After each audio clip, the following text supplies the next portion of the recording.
ایک social issue میں آپ کی خدمت میں عرض کر رہا ہوں کہ گھر کے ماحول کو بہترین کریں.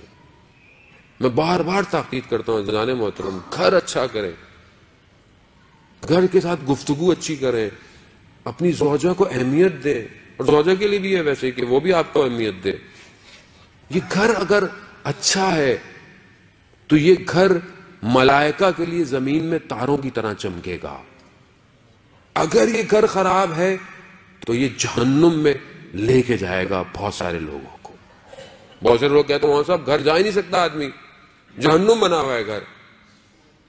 گھر جاتے ہیں زوجہ پتہ نہیں کیا کیا شروع کر دیتی ہے، اس سے بہتر ہے بندہ باہر رہے. کیوں ہے ایسا؟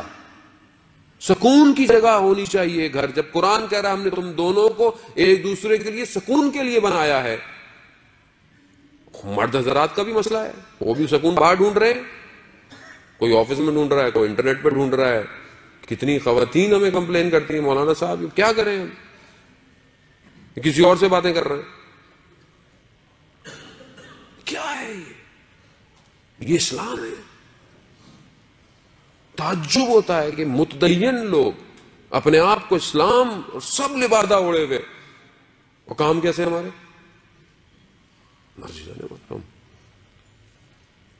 آپ پھر بولیں گے مولانا صاحب پھر اسٹریس دے رہے. نہیں، اسٹریس کی بات نہیں ہے عزیزان محترم، یہ ذمہ داری ہے، یہ دونوں کے لیے عزیزان محترم. وہ تحمل، اسلام، صبر.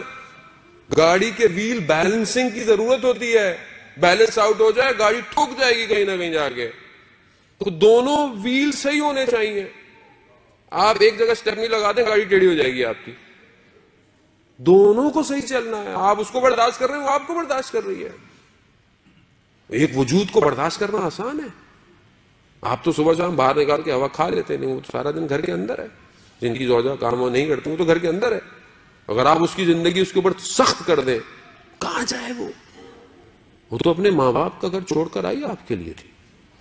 سارا دن آپ کے بچوں کی خدمت کرتی ہے، کچن میں سارا دن کھڑی رہے، پھر بھی آپ جا کے اخلاق، قدر، علی کے ماننے والے کیسے ہوتے ہیں.